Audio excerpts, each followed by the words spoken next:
Olá, esta é a quinta aula do capítulo 10 de nosso curso. Vamos tratar aqui dos crimes contra a fé pública, ou seja, do título 10 do Código Penal. Na aula anterior, já abordamos o capítulo 1, que trata dos crimes de moeda falsa. Esta aula engloba o capítulo 2, que trata da falsidade de títulos e outros papéis públicos, e o capítulo 3, certamente o mais importante deles, pois dispõe sobre os crimes de falsidade documental. Muito embora somente esgotaremos este assunto na aula seguinte, a última do capítulo 10. Não se pode perder de vista que estamos tratando de crimes contra a fé pública. Este é o bem jurídico protegido.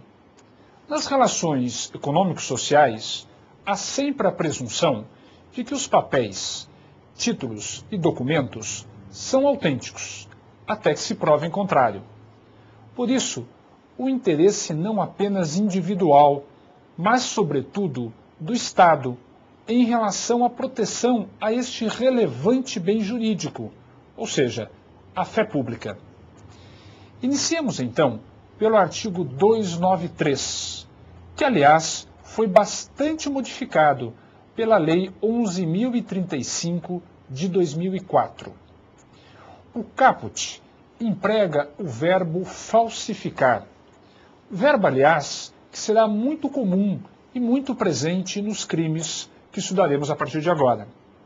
Mas a falsificação deve ocorrer por meio da fabricação ou alteração.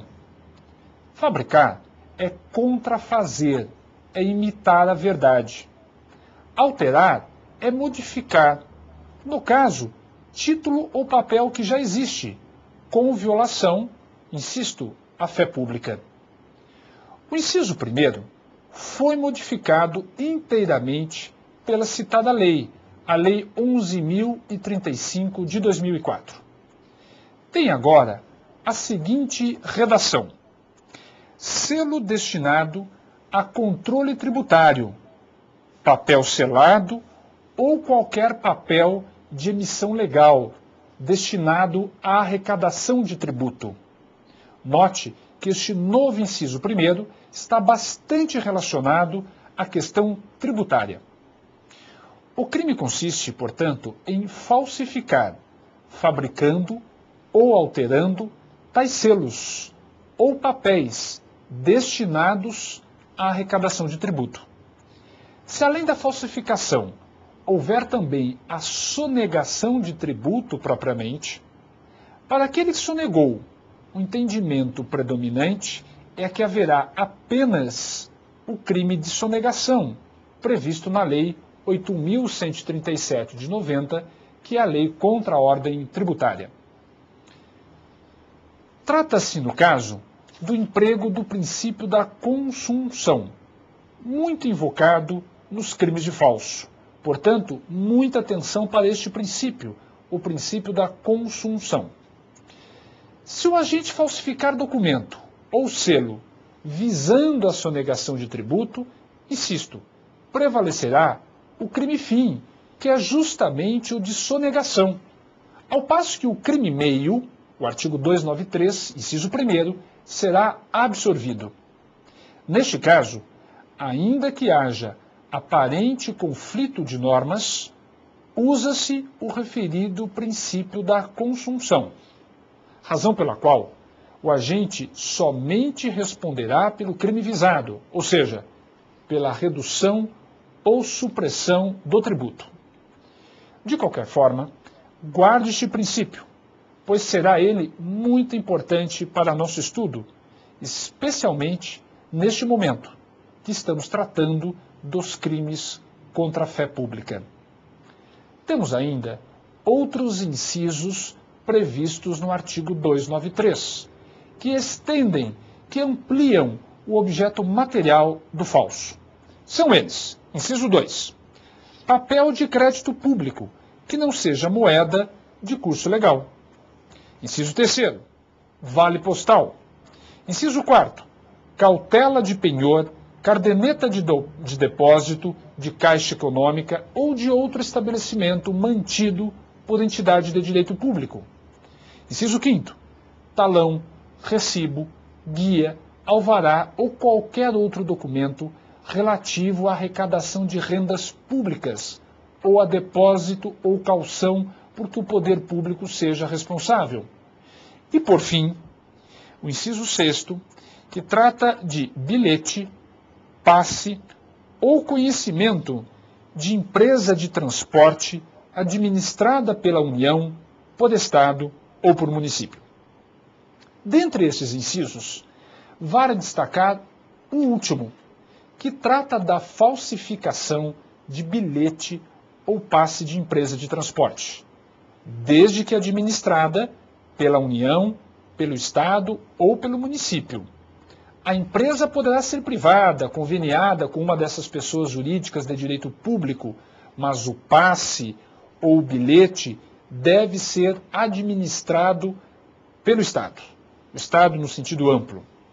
Neste caso, veja, incide determinada conduta que tem se revelado muito comum, e vou usar o exemplo da cidade de São Paulo. Determinados agentes falsificam o bilhete de metrô com a colocação de um pedaço de fita magnética em bilhete comum. Ocorre que esta fita magnética contém informação que foi gravada fraudulentamente, de modo a permitir a passagem pela catraca do metrô com um bilhete falso, sem o pagamento de tarifa. Sabedores desta falsificação, que, insisto, tem sido comum, atualmente, vários funcionários do metrô se postam nas proximidades das catracas, justamente para tentar surpreender os agentes que tentam se utilizar deste expediente fraudulento, que tem como pano de fundo a falsificação de bilhete de uma empresa de transporte administrada pelo Estado. O exemplo dado foi o caso do metrô de São Paulo, visto que já atuei pessoalmente em diversos processos que tratavam da apuração do crime ora apontado. De qualquer forma, esta modalidade de falsificação, por óbvio, poderá ocorrer em qualquer lugar do Brasil, desde que haja a falsificação mediante fabricação ou alteração de passes ou bilhetes de empresa de transporte. O sujeito ativo deste crime poderá ser qualquer pessoa. Se se tratar de funcionário público que venha a cometer o crime prevalecendo-se do cargo, prevê o artigo 295 deste capítulo que a pena será aumentada de 1/6. Aliás, este mesmo aumento de 1/6 valerá para todos os demais crimes, sendo que cada um desses crimes terá sua própria regra que determinará o aumento já mencionado da ordem de 1/6. Cabe lembrar que o conceito de funcionário público está previsto no artigo 327 do Código Penal. E o conceito é o mais amplo possível, alcançando, inclusive, aquele que desempenha função pública sem remuneração e de maneira transitória. Já o sujeito passivo é o Estado. Assim será em todos os crimes contra a fé pública. É bem verdade que também poderão existir vítimas secundárias, que são as pessoas eventualmente lesadas por tais ações. No caso do artigo 293, a consumação do crime opera-se com a falsificação, mediante fabricação ou alteração. Ainda que não haja posterior uso, o crime já se consuma. A tentativa aqui, em tese, é possível. Trata-se de um crime formal. Crimes formais, cabe lembrar, são aqueles que, para a consumação, independem da produção do resultado. Basta a realização da conduta, ainda que o resultado esteja previsto na norma. Além de ser um crime formal, ele será também instantâneo, comum, porque pode ser praticado por qualquer pessoa, e de ação livre. A pena do caput é de reclusão de 2 a 8 anos e multa. O parágrafo 1º também ganhou nova redação com o advento da já citada Lei 11.035 de 2004. São figuras equiparadas, pois o agente incorre na mesma pena desde que use, guarde, possua ou também detenha qualquer dos papéis falsificados a que se refere este artigo. Haverá crime também se o agente importar, exportar, adquirir, vender, trocar, ceder, emprestar, guardar, veja a quantidade de verbos, ainda fornecer ou restituir à circulação selo falsificado destinado a controle tributário. Há ainda neste parágrafo um inciso 3º, que fala que também haverá crime, desde que o agente importe, exporte, adquira, venda, exponha à venda, mantenha em depósito, guarde, troca, ceda, empreste, forneça, porte ou de qualquer forma utilize em proveito próprio ou alheio, no exercício de atividade comercial ou industrial, produto ou mercadoria. E agora teremos duas alíneas. Diz a linha A, em que tenha sido aplicado selo que se destine a controle tributário falsificado. A linha B, sem selo oficial, nos casos em que a legislação tributária determina a obrigatoriedade de sua aplicação. Veja, quanto à atividade comercial, estabelece o parágrafo 5º, também introduzido pela lei citada, que a ela se compara qualquer forma de comércio irregular ou clandestino, inclusive o exercido em vias, praças ou outros logradouros públicos e em residências. Note que os dois últimos incisos deste parágrafo 1º, que acabamos de abordar, estão relacionados à conduta de falsificação de selo ou de qualquer papel destinado à arrecadação de tributo. Nesses casos, não haverá propriamente a falsificação, cuja conduta está prevista no inciso 1º do caput, mas o uso, não a falsificação, repito, o uso de tais papéis falsos. Já o inciso 1º deste parágrafo 1º, que acabamos de apontar, refere-se ao uso, guarda, posse ou detenção de qualquer dos papéis falsificados deste artigo, não apenas os papéis relacionados à arrecadação tributária. Cabe mais uma vez aqui invocar o princípio da consunção. Na aula de hoje, vocês ouvirão muito o princípio da consunção.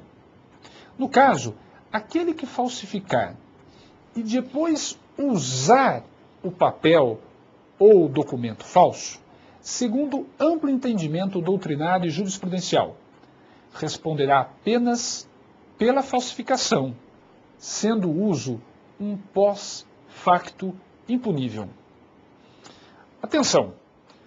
Falou-se ante facto ou pós-facto impunível, está-se diante do princípio da consunção. Guarde isso. Ante fato ou pós-facto impunível, estamos diante do princípio da consunção. E o princípio da consunção, vale dizer, é muito abordado em provas da OAB e também em concursos públicos. Os parágrafos seguintes mantiveram a redação original, com a inclusão do já citado parágrafo 5º.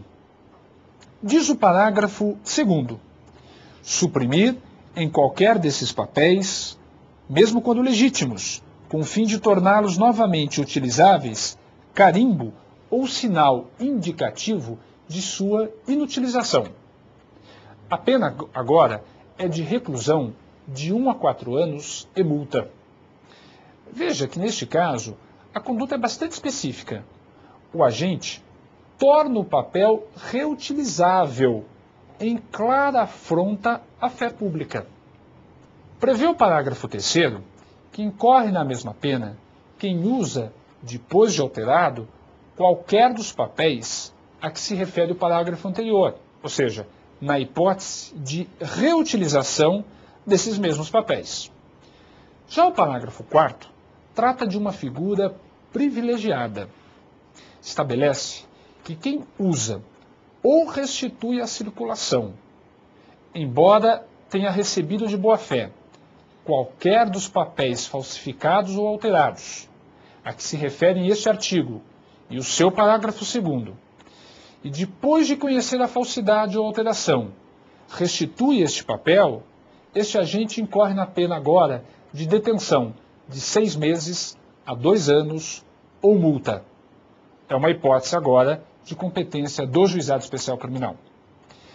Na forma do parágrafo 4º, veja, o agente desconhece inicialmente a falsidade, pois recebe o papel, como diz a lei, de boa-fé. Ocorre que já na posse do agente, vem ele a descobrir que o papel é falso, oportunidade em que o restitui à circulação, ou usa esse papel, cuja falsidade agora já é conhecida. A ação penal, como em todos os demais casos deste título, será pública incondicionada. Tratemos agora do crime previsto no artigo 296. Trata-se do crime de falsificação de selo ou sinal público. O caput é absolutamente igual ao disposto no artigo 293, que acabamos de estudar. A conduta consiste em falsificar, fabricando ou alterando. Mas agora são outros os objetos materiais do crime. Já discorremos há pouco sobre tais verbos quando analisamos o citado artigo 293. Os objetos materiais, no entanto, como já dissemos, são outros. No inciso 1º, trata-se de selo público destinado a autenticar atos oficiais da União, de Estados ou de municípios. No inciso 2, são selos ou sinais atribuídos por lei a entidades de direito público, ou a autoridade, ou sinal público de tabelião. Veja que agora, os objetos materiais do crime não são mais selos destinados à arrecadação tributária, mas selos destinados à autenticação ou selos ou sinais atribuídos por lei à entidade pública, autoridade ou tabelião. Na autenticação de cópia de documentos, por exemplo, atividade exercida por tabelião extrajudicialmente, o que é muito comum, a falsificação do selo correspondente provocará o crime ora em destaque. A pena é de reclusão de 2 a 6 anos e multa. O sujeito ativo é qualquer pessoa. Prevê o parágrafo 2º que se o agente for funcionário público e cometer o crime prevalecendo-se do cargo, a pena será aumentada de 1/6. O conceito de funcionário público, já apontei, está lá no artigo 327 do Código Penal. Já o sujeito passivo é o Estado e, secundariamente, eventuais pessoas prejudicadas. A consumação dá-se com a falsificação, independentemente de uso, ao passo que a tentativa, em tese, se revela cabível. O parágrafo 1º, por meio de uma lei de 2000, que foi a Lei 9983 de 2000, ganhou um inciso 3º. São figuras equiparadas que tratam, na essência, do uso dos selos falsos. O citado inciso 3º estabelece que na mesma pena do caput, esta pena que mencionamos de reclusão de 2 a 6 anos e multa, incorrerá quem altera, falsifica ou faz uso indevido de marcas, logotipos, siglas ou quaisquer outros símbolos utilizados ou símbolos identificadores de órgãos ou entidades da administração pública. Tem-se, neste caso, na hipótese do inciso 3º, novos objetos materiais do crime. Não apenas selos, mas marcas, logotipos, siglas ou qualquer outro símbolo. Vale insistir que o objeto material do delito são os bens ou coisas sobre as quais recai a conduta. Se houver falsificação e posterior uso, prevalecerá apenas a primeira conduta criminosa, ao passo que o uso será considerado um pós-facto impunível. É o tão propagado princípio da consunção sobre o qual já discorremos.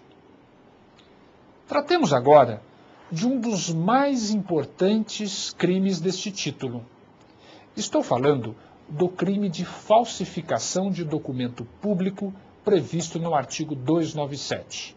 Muita atenção para ele. Ele é muito abordado em provas da OAB. A conduta consiste em falsificar, no todo ou em parte, documento público, ou alterar documento público verdadeiro. Já vimos que falsificar é imitar a verdade. É a contrafação. Esta falsificação, ademais, na hipótese do 297, poderá ser total ou parcial. Vejamos um caso de falsificação de carteira nacional de habilitação. Crime, aliás, muito comum. Se o agente, de posse do espelho verdadeiro da CNH, aquele papel verdadeiro com o qual se confecciona a carteira de habilitação, mas esse espelho, se obtido de forma fraudulenta, e o agente preencher o citado documento, lançando, ademais, uma assinatura falsa, este agente incorrerá na falsificação parcial de documento público. Pois, embora o papel seja verdadeiro, os escritos do documento são falsos, pois não se tratou de documento emitido pelo órgão público competente. Nós não estamos ainda falando de falsidade ideológica. A falsidade, no exemplo que acabei de mencionar, é uma falsidade material. É a falsificação parcial de um documento público. De outro lado, se o papel e as informações forem falsas, visto que o documento foi integralmente fabricado, teremos uma falsificação total, uma falsidade material total do documento.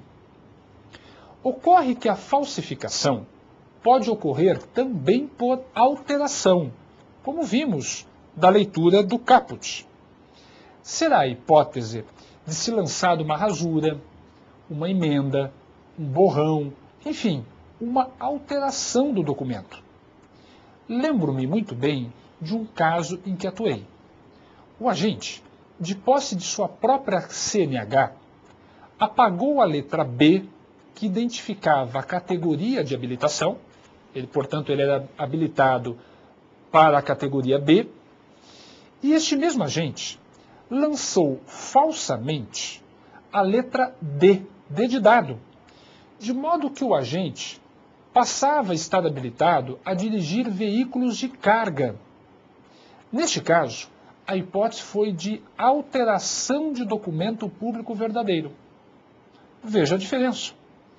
Da mesma forma, se o agente retirar a fotografia original de uma cédula de identidade e apor a sua fotografia, para se passar pela pessoa ali qualificada, o crime será este mesmo, do artigo 297. Será a conduta de alterar documento público verdadeiro. Vale dizer também que, infelizmente, esta conduta tem sido muito comum no país. Note que no caso do artigo 297, estamos falando de falsificação material. É o tipo de falsificação que deixa vestígios. Daí a necessidade de perícia para comprovar a materialidade da infração. O documento, no caso, é fabricado total ou parcialmente, ou este mesmo documento passa por processo de alteração. A forma do documento, portanto, é falsa, e o conteúdo também, muito provavelmente. Mas ainda que por qualquer motivo fosse verdadeiro este conteúdo, Sendo falsa a forma, o documento também é falso, por óbvio. A doutrina procura definir o que é documento público. São aqueles documentos emitidos por servidores competentes, elaborados de acordo com a forma prevista legalmente. Os exemplos são muitos, como cédula de identidade, certificado de reservista, carteira de trabalho, carteira nacional de habilitação, título de eleitor, escritura pública, certidão de nascimento, etc. Aliás, cabe aqui uma importante divisão, o que também é muito oportuno para a nossa análise. Se o documento foi emitido ou deveria ter sido emitido por órgão público federal, como, por exemplo, o CPF, o Cadastro de Pessoas Físicas, a competência para a apuração será da Justiça Federal, ficando a Justiça Estadual com toda a competência residual. Citamos há pouco a falsificação de cédula de identidade, a falsificação de carteira de habilitação. Nesses casos, a competência é da Justiça Estadual. Mas o fato é que, além dos documentos públicos, por definição, existem também os documentos públicos por equiparação, conforme definição contida no parágrafo 2º do artigo 297. O importante parágrafo 2º do artigo 297. Trata-se, veja agora, de uma criação da lei. São documentos públicos por equiparação, porque o legislador penal quis assim, porque na essência esses documentos do parágrafo 2º não são propriamente documentos públicos. Quais são eles? São aqueles documentos emanados de entidade paraestatal, como autarquias, empresas públicas, sociedades de economia mista e fundação instituídas pelo poder público. E mais, o título ao portador ou transmissível por endosso, como o cheque, por exemplo, a nota promissória. Também são documentos públicos por equiparação as ações de sociedade comercial, os livros mercantis e o testamento particular. Esses são documentos que, pela sua importância, repito, o legislador penal equiparou-os a documentos verdadeiramente públicos. Veja que o testamento público, registrado em cartório, é documento público por definição, ao passo que o testamento particular é documento público por equiparação. Quanto aos livros mercantis, vale fazer um registro importante. Na hipótese de falsificação desses livros, ocorrerá muito provavelmente a sonegação de tributo.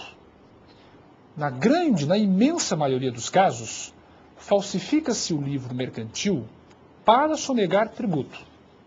Quando isto ocorrer, o crime que deverá prevalecer será o crime de sonegação, previsto na Lei contra a Ordem Tributária, que é a Lei 8.137 de 90, especialmente nos artigos 1º e 2º. Nessa mesma linha, faço aqui um importantíssimo registro. Tem se mostrado muito comum a falsificação de documento como um meio para se obter vantagem indevida. Muita atenção para essa informação. Seria a falsificação aqui uma forma fraudulenta para se obter a vantagem visada pelo agente. Quando isto ocorrer, 4 posições aparecem na jurisprudência e na doutrina a respeito deste conflito aparente de normas. Há quem entenda que haverá concurso material de crimes. Há quem entenda que haverá concurso formal de crimes. E há ainda aqueles que advogam a tese de que deverá prevalecer o crime mais grave. No entanto, a posição amplamente majoritária, a posição que você deve guardar, que é a posição muito mais importante, é a posição que está, mais uma vez, amparada no princípio da consunção, segundo o qual a falsificação será o crime meio para se obter o crime fim, que é justamente o crime de estelionato previsto no artigo 171 do Código Penal. Exatamente nesse sentido, cabe destacar a súmula número 17 do STJ, uma das súmulas mais importantes do STJ na área penal. Veja que esta última posição é tão predominante que, repito, foi sumulada. E o que diz a súmula? Quando o falso se exaure no estelionato, sem mais potencialidade lesiva, é por este absorvido. Portanto, muita atenção, muito cuidado com esta súmula. E veja, o artigo 297, ele é mais grave do que o crime de estelionato. Mas é o crime de estelionato que prevalecerá, absorvendo o artigo 297. De outro lado, cabe destacar que a falsidade grosseira não tem o condão de violar o bem jurídico tutelado, qual seja, a fé pública. Ora, se o documento era visivelmente falso para uma pessoa comum, não há crime. No entanto, se esse mesmo documento, visivelmente falso, servir para enganar determinada pessoa, em vista de sua pouca cultura, e com isso o agente obtém vantagem indevida, esse falso servirá sim como crime meio para ludibriar a vítima, devendo o agente responder pelo crime, insisto, de estelionato, como vimos há pouco, a súmula 17 do STJ. Visto que neste caso não se leva em conta a pessoa comum, mas a situação da vítima. Repito, no estelionato se leva em conta a situação da vítima, para se compreender se o falso era grosseiro ou não. Ao passo que no artigo 297, para se entender se há falsidade grosseira, deve-se levar em conta a pessoa comum. O sujeito ativo, agora, poderá ser qualquer pessoa.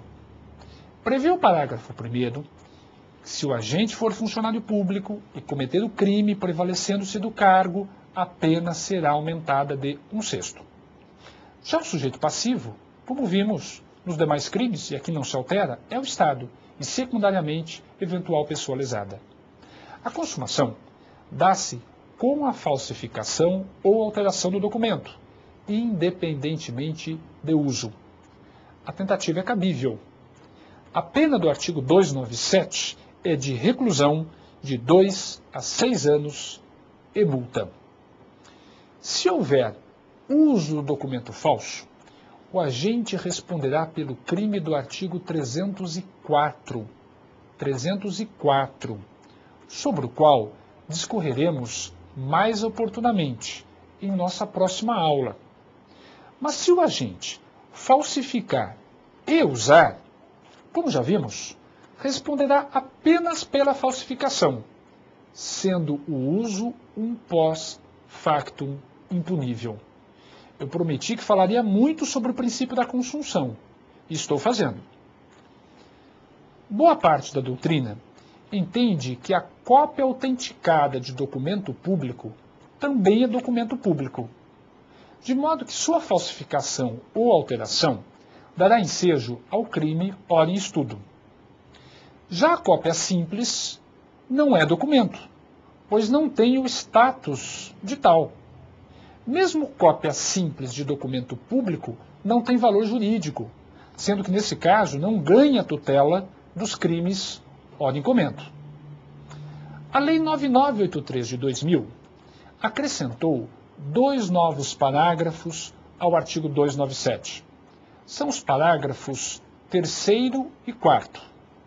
No primeiro caso, as condutas são comissivas, ao passo que na segunda hipótese, a conduta é omissiva. O parágrafo 3º estabelece que incorre na mesma pena quem insere ou faz inserir na folha de pagamento, na carteira de trabalho, em documento contábil ou em qualquer outro documento, informações falsas que tenham como objetivo fazer prova perante a Previdência Social. No parágrafo 4º, como já foi dito, a conduta é omissiva, pois o agente incorrerá em crime se omitir em tais documentos nome do segurado e seus dados pessoais, a remuneração e a vigência do contrato de trabalho ou de prestação de serviços. Não obstante, os novos parágrafos do artigo 297, caso o agente pratique tais falsos para sonegar contribuição previdenciária, aquela que é devida ao INSS, de modo a suprimir ou reduzir tais contribuições, prevalecerá o crime do artigo 337-A. 337-A, que também foi incluído no Código Penal pela mesma Lei 9983 de 2000. Interessante observar que nas hipóteses dos parágrafos 3º e 4º, incluídos recentemente no artigo 297, repito, o artigo 297, em sua redação original, tratava exclusivamente de falsidade material. Mas esses parágrafos 3º e 4º são hipóteses de crimes de falsidade ideológica. Aliás, mostra-se aqui muito oportuna a distinção entre falsidade material e falsidade ideológica. O senso comum, via de regra, trata a falsidade material como ideológica, e elas não se confundem. Quero repetir que falsidade material é aquela que atinge a forma do documento. Poderá haver contrafação, que é a imitação da verdade, total ou parcial. De outro lado, quando o documento é verdadeiro, emitido pela autoridade competente e de acordo com a forma prevista legalmente, mas contém informações falsas que tenham relevância jurídica, a hipótese será de falsidade ideológica. Vamos trabalhar aqui com dois exemplos. Imagine você, se o agente, sendo casado, para vender um imóvel sem a autorização de sua esposa, retira a palavrinha casado de sua qualificação. E esta qualificação, evidentemente, contida na escritura. Sendo que o imóvel estava registrado apenas em seu nome. E nesse mesmo espaço, onde ele apagou a palavra casado, o agente lança com uma técnica um pouquinho mais apurada, evidentemente para excluirmos a hipótese da falsificação grosseira, o agente então lança naquele espaço a palavra solteiro. Estamos, por óbvio, diante de uma falsidade material. Trata-se do crime de alteração de documento público verdadeiro. É o próprio artigo 297. Caso o agente tivesse falsificado integralmente a escritura, o crime também estaria previsto nesse mesmo tipo, ou seja, no artigo 297. Mas agora, na modalidade falsificação total do documento.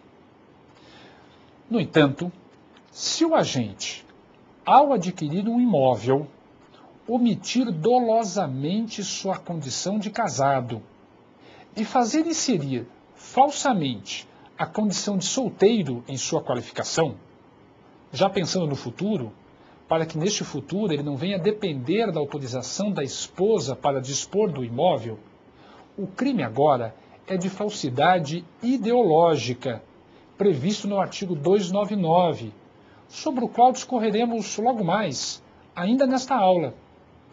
Veja que, neste caso, o documento não tinha qualquer rasura. Já ao ser emitido pelo servidor competente, este documento continha informação falsa. Isso é importante. Na falsidade ideológica, o falso atinge o conteúdo do documento, enquanto seu formato não sofre qualquer alteração. A sua forma é inatacável, mas as informações que este documento contém são falsas. Ou o documento contém omissões relevantes. E, claro, sempre com dolo. Vale lembrar ainda, repito, que em relação ao 297, que estamos estudando, ou em relação ao 299, que estudaremos a seguir, a falsidade ideológica, ou mesmo em relação ao crime do artigo 298, todos eles exigem dolo, ou seja, a vontade de falsificar ou alterar o documento. Passemos agora ao artigo 298. Não sendo documento público por definição, nem tampouco por equiparação, teremos então um documento particular. E documento particular é tutelado pelo artigo 298. Vale dizer que a conduta do artigo 298 é exatamente a mesma do artigo 297. Muda o quê? Muda apenas o objeto material, pois agora, como foi dito, o documento é particular. Documento particular é aquele que não é documento público, nem equiparado a tal. No entanto, para ser considerado documento propriamente, os escritos lançados no papel devem conter as seguintes características. Primeiro, este formato, este papel, deve ter a forma escrita, o que permite excluir, por exemplo, os quadros. Aquele que falsificar um quadro dará ensejo ao crime contra a propriedade imaterial, os artigos 184, 185 e seguintes do Código Penal. E mais, este papel, estes escritos, devem ser de autoria determinada. Uma escrita anônima não é documento. Este papel, este documento, deve conter também uma manifestação de vontade ou a exposição de um fato. A assinatura em papel em branco, por si só, não é documento. E mais, os escritos lançados no papel devem ter relevância jurídica, com potencialidade de causar dano. Preenchidos esses requisitos, estamos diante de um documento particular, bem tutelado pelo artigo 298 do Código Penal. Vale registrar que nota fiscal é, sim, considerada um documento particular, mas sua falsificação, visando a sonegação de tributos, dá ensejo a crime contra a ordem tributária, a lei sobre a qual já falamos hoje, o artigo 1º da Lei 8.137 de 90. Tem-se entendido majoritariamente que a cópia autenticada de documento particular também é documento particular. No mais, quanto aos sujeitos ativo e passivo, quanto à consumação e tentativa, tudo que se falou a respeito do artigo 297 vale igualmente para o artigo 298. A pena, contudo, é diferente. Agora, no caso do artigo 298, a pena é de reclusão de 1 a 5 anos e multa.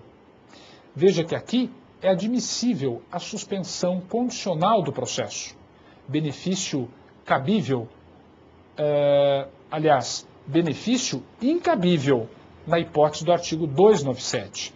Cabível no 298, mas incabível no 297. Vamos tratar, então, finalmente, do artigo 299, que trata da falsidade ideológica. Como já vimos, é a falsidade que atinge o conteúdo do documento e não a sua forma. A falsidade ideológica também é conhecida como falso ideal ou falso intelectual. Cuidado com isso numa prova, porque falso ideal e falso intelectual são sinônimos da falsidade ideológica. Vale desde logo registrar que o artigo 299 se refere a documentos públicos e a documentos particulares. O documento, neste caso, é verdadeiro quanto à forma e emanado de quem figura como seu autor, mas contém ideia falsa. Veja que o crime pode ser cometido de 3 formas. Prevê o artigo 299. Omitir declaração que deveria constar do documento. Esta é uma conduta omissiva. Uma informação imprescindível deixa de constar do documento de forma dolosa. É a hipótese do crime. A outra modalidade, inserir no documento declaração falsa, ou seja, declaração inverídica. Ou ainda, diz o 299, inserir no documento declaração diversa daquela que deveria constar. A declaração que constou é verdadeira, mas outra deveria constar no documento. Neste caso, a conduta é comissiva. Também será comissiva a última conduta prevista no artigo 299, fazer inserir o agente de declaração falsa ou diversa daquela que deveria constar. O agente agora se vale de interposta pessoa para inserir. Veja que nesta hipótese, quando o agente se vale de interposta pessoa, a lei não pune quem confecciona o documento, pois o agente desconhece a falsidade. É a chamada falsidade mediata. O artigo 299 contém ainda uma elementar subjetiva. Diz, a finalidade da falsificação deve ser para prejudicar direito, criar obrigação ou alterar a verdade sobre fato juridicamente relevante. Cabe lembrar que, neste caso, não haverá perícia para sua comprovação, porque, insisto, a falsidade não é quanto à forma, é quanto ao conteúdo do documento. O sujeito ativo é qualquer pessoa. Mais uma vez, se for funcionário público e prevaleceu-se do cargo para a prática do crime, o aumento é de 1/6. Isto é o que está previsto no parágrafo único do 299. O sujeito passivo é o Estado e, secundariamente, eventual pessoa prejudicada. O particular também pode cometer falsidade ideológica em documento público, mesmo sem a participação do documento público. É a conduta, como vimos, de fazer inserir a falsidade imediata. E dou um exemplo. Imagine você, quando o agente dirige-se ao órgão público competente de posse de uma certidão de nascimento falsa e lá obtém uma cédula de identidade formalmente verdadeira. Foi emitida pelo órgão competente, o documento tem a assinatura da autoridade competente, o documento tem o formato de cédulas de identidades iguais àquela produzida, ela foi devidamente confeccionada, o registro é feito naquele órgão competente, mas é evidente, as informações contidas naquele documento são falsas, pois partiram de dados falsos. Neste caso, repito, a falsidade é ideológica.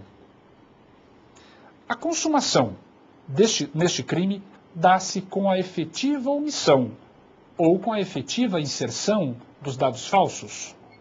O crime é formal e independe do resultado. A tentativa na conduta omissiva não se admite, mas nas demais ela é cabível. Quanto à pena, veja, se for documento público, a pena é de reclusão de 1 a 5 anos e multa. Prevê o 299, se se tratar de documento particular, a pena passa a ser de reclusão de 1 a 3 anos e multa. Note que nos dois casos, cabe suspensão condicional do processo, na forma do artigo 89 da Lei nº 9.099, de 95. O parágrafo 1º, já referido, além de aumentar a pena em 1/6 quando o autor for funcionário público, que se prevalece do cargo, promove igualmente o mesmo aumento se a falsificação ou alteração é de assentamento de registro civil. Aliás, vale aqui lembrar que a falsificação de documento que ganha assento no registro civil possui regra especial para início do prazo prescricional. Muito cuidado com isso. Conforme a previsão lá no artigo 111, inciso 4º do Código Penal. Enquanto que para os crimes em geral, a prescrição inicia-se da data do fato, neste caso, de falsificação de documento com assento no registro civil, da data em que o fato se tornar conhecido. A inscrição em registro civil de nascimento inexistente, como já vimos neste capítulo 10, em nossa primeira aula, dá ensejo ao crime previsto no artigo 241. Da mesma forma, o crime de adoção à brasileira, aquele em que o agente dá como seu o filho de outrem, a hipótese é do crime do artigo 242.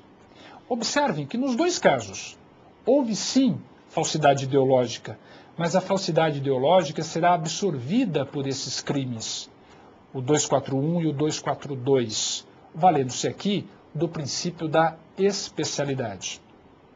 Atenção!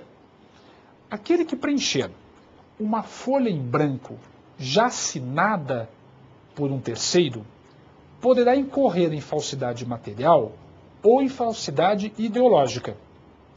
Veja a diferença. Se a folha foi subtraída e o agente a preencheu sem conhecimento do seu titular, que apenas assinava aquela folha em branco, a falsidade é material. De outro lado, se a folha já está assinada e ela foi confiada ao agente para preencher com certa finalidade, e o agente insere informações falsas, o crime agora é do artigo 299.